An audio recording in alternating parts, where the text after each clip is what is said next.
Hey everyone, welcome back to Poplar Ridge. Today we're going to answer a question I've gotten a couple times now, and that is, can you shut down a wood boiler in the middle of the season? So it's late January here in southern Ohio. It's still very cold. It's spitting some snow today, and I need to shut this boiler down in the middle of winter here. So is that possible, and what is the good way to do it? The short answer is yes, it's possible, and I'm going to give you a couple scenarios for that. But before I do that, do me a favor and go down and hit the subscribe button if you're not already a subscriber. It really would help out the channel, and I'm doing my best to bring you guys weekly videos here of our property and just the things I'm doing to get the property cleaned up, and some maintenance, and raising chickens, and just everything that goes into living out in the country and living the country life and doing our best to be self-sufficient. So if you enjoy that kind of thing, go hit the subscribe button and follow along with us. I think you'll enjoy it. So yes, the short answer to whether or not you can shut down a boiler, that's yes, you can do it. The key here is to shut down the boiler in a way that won't harm the boiler or any of the water lines that are running in under the ground inside, so that they don't freeze or get damaged. There are two scenarios I can kind of envision where you might need to shut down the wood boiler. One is a short-term scenario. You've run out of firewood, but you're cutting more or having more delivered.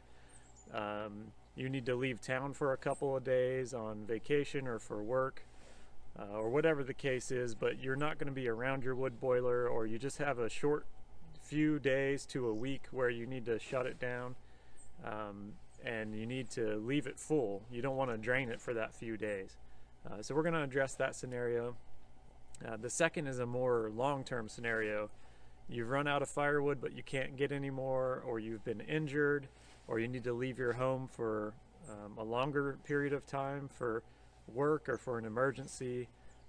There's some reason why you need to shut down your boiler for an extended period of time during the cold season. So we'll try to address both of those things here today.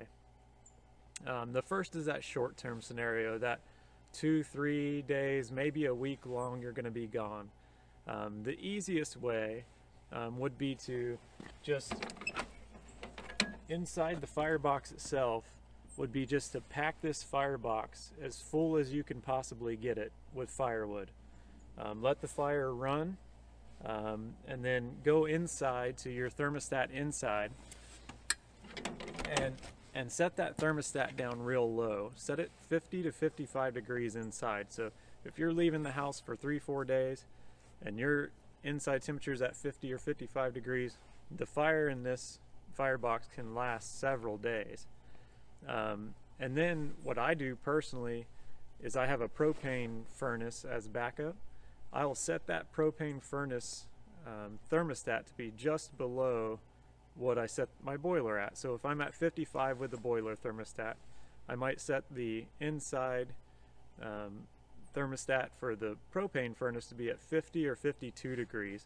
That way when this fire finally cools down and the wood runs out, my propane furnace will take over and keep the house above freezing. But also that propane furnace is going to fire up. It's going to blow warm air across my heat exchanger inside, and that it's going to basically backheat my water. So it's going to warm up the water enough to not freeze. It's going to push warm water back outside and keep circulating, so that this water that's in the tank inside of the boiler will be just warm enough not to freeze, well above 50-60 degrees as it's firing, and just keeping it warm. So that's a short-term scenario. That's easy to do. You don't have to mess with it a whole lot, and you can easily then come back after a few days, start the wood boiler back up, and keep going for the season. The second scenario, though, is more of a long-term scenario. Like I said earlier, there's some reason why you're going to shut down this boiler, and pretty much you're not going to use it for the rest of the season. One way to handle that is similar to what you do in the short-term scenario, but you want to do a few extra things. One, you want to unplug your blower to the boiler out here outside. So there's a blower that blows air up into the firebox, and there's really no reason for that to be running constantly for the next month or 2 months or whatever you've got to shut this boiler down for.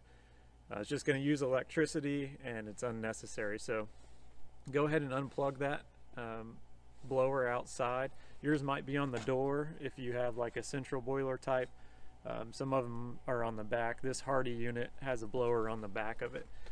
So unplug that. There's no need for that to be there, but leave your pump at the boiler plugged in so that, again, it's being heated by your inside furnace. So just a backup way to heat the furnace up and or to heat the water up and to keep it from freezing. So that's one way you can handle that more permanent or long-term solution. The second option, and it may not be an option for you, but the more permanent solution is to basically drain this boiler. So you can, crack that drain valve on the back. There should be a 1 or 2 inch drain valve on the back of your furnace. Crack that open, let it drain down completely. But the problem there is you're going to have to do something to do your best to drain the water out of the lines that are running underground. Unless you have those buried far down in the ground, 2-3 feet, depending on your your freeze line, you're going to want to do something to drain that out. Either blow compressed air in there or use gravity to drain that water line down. So if your furnace situation is not forced air furnace like mine, maybe you have radiant in-floor heating, you might have a different solution or a different way to handle that.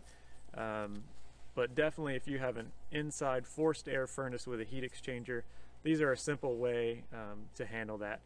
That's going to keep you from having to add antifreeze. I really don't recommend that you add antifreeze to your boiler out here.